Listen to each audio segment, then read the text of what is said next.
Hi friends, welcome. My name is Baron and this is my channel where I talk about some book stuff. I'm the Book Baron. Welcome in. Today I'm really excited to be filming. I'm still dealing with a little bit of voice loss. I'm still getting over that sickness that I have been experiencing, so bear with me. Hopefully I don't sound too bad. I was so excited to get this video filmed. I just couldn't really wait for my voice to come back. I am so excited to get this new year kicked off. I had such a fun 2023. I feel like YouTube has been a really great creative outlet for me, which has been so nice, and it's afforded me a lot of really cool opportunities. I got to be a beta reader. I got to interview Liza James. So I'm really excited to see what 2024 has in store for me. But we're kicking things off with a bang because I have a little bit of an announcement for you all. I am starting a dark and taboo romance reading club. Okay, all of my wording sounds so weird here. It's a book club, not a reading club. I don't know why I said that. And also Nikki is primarily putting this together, so all the credit goes to her. I don't know why I made it sound like I started it myself.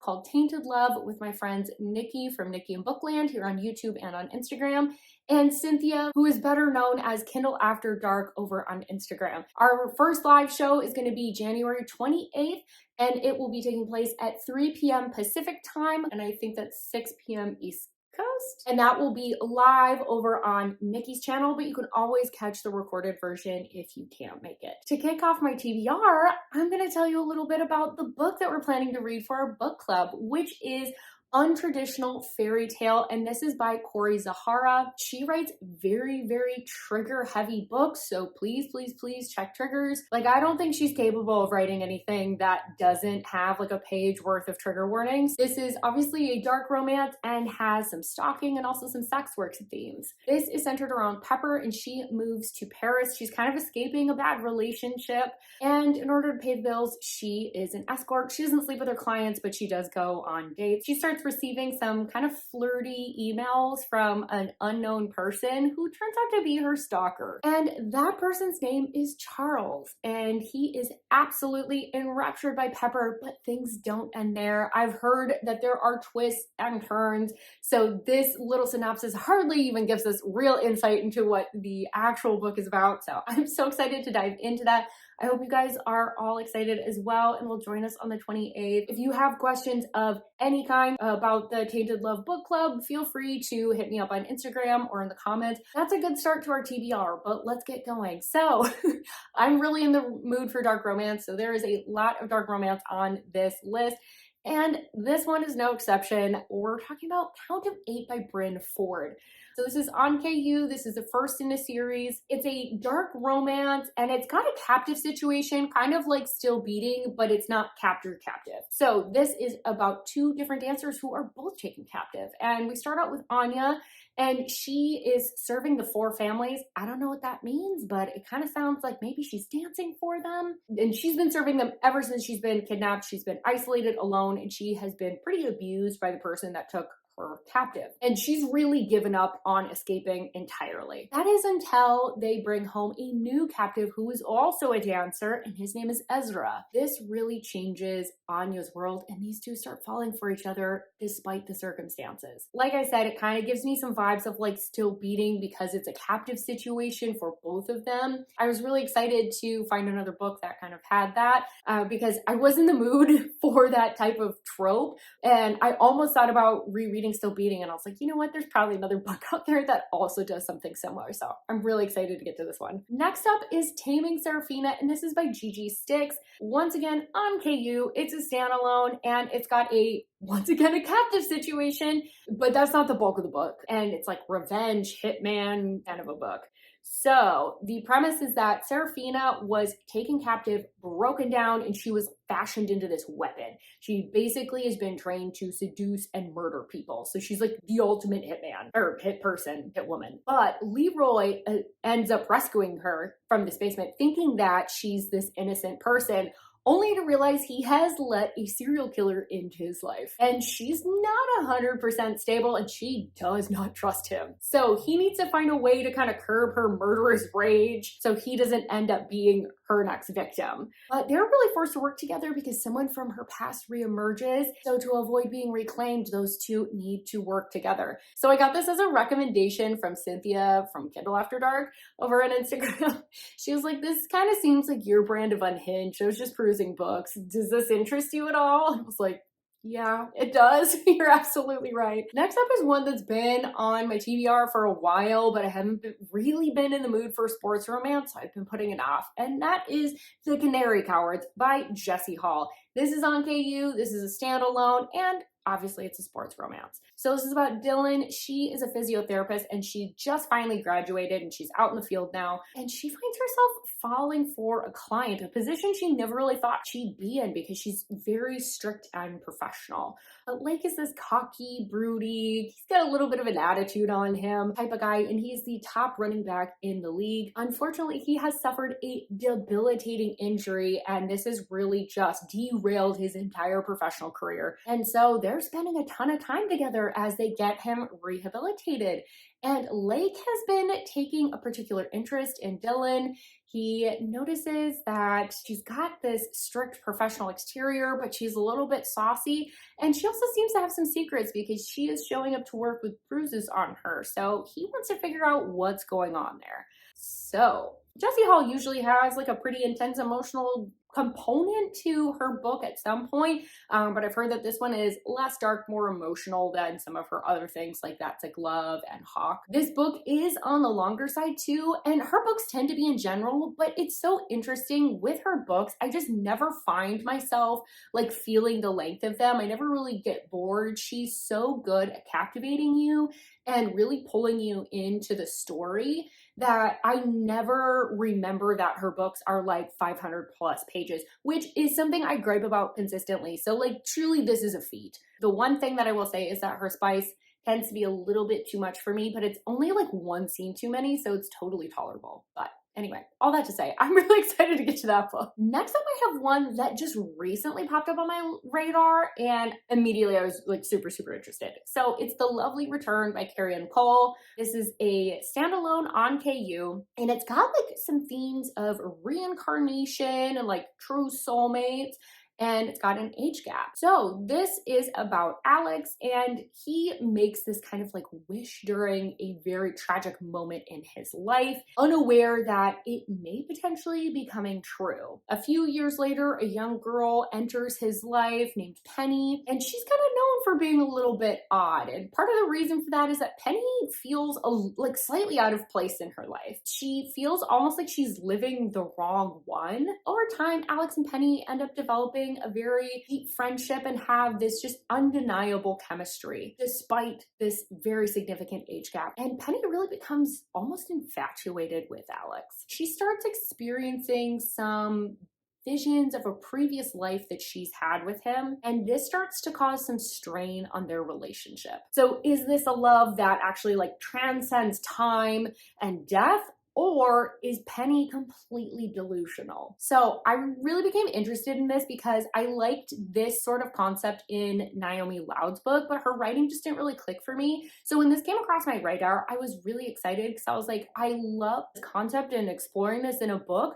But with Naomi Loud's writing not working for me, I was like, oh shoot, like I can't use that series. So I was really excited to kind of explore some of these like woo-woo elements in this book. So next up is one that I've been meaning to read for a while, and also is an author that I've already mentioned on this list, and that is The Darkness Beyond the Daisies by Corey Zahara. So this is a standalone that's on KU. It's captive, and it's got some mental health themes. So this is about Jolie, who is living a pretty regular life up until her 18th, up until, oh my God. For some reason, I can't say the word 18. I'm gonna get it this time. Jolie has lived a regular life up until she is 18 years old, and she ends up being kidnapped and sold into some sort of human trafficking ring. This couple ends up purchasing her and sort of claims that they're rescuing her, and their only ask is that she befriends their son, who's pretty isolated and mentally unwell. So she does, but what she comes to find out is that this couple is trying to get her to befriend him so she can control him, something they have not been able to do because he is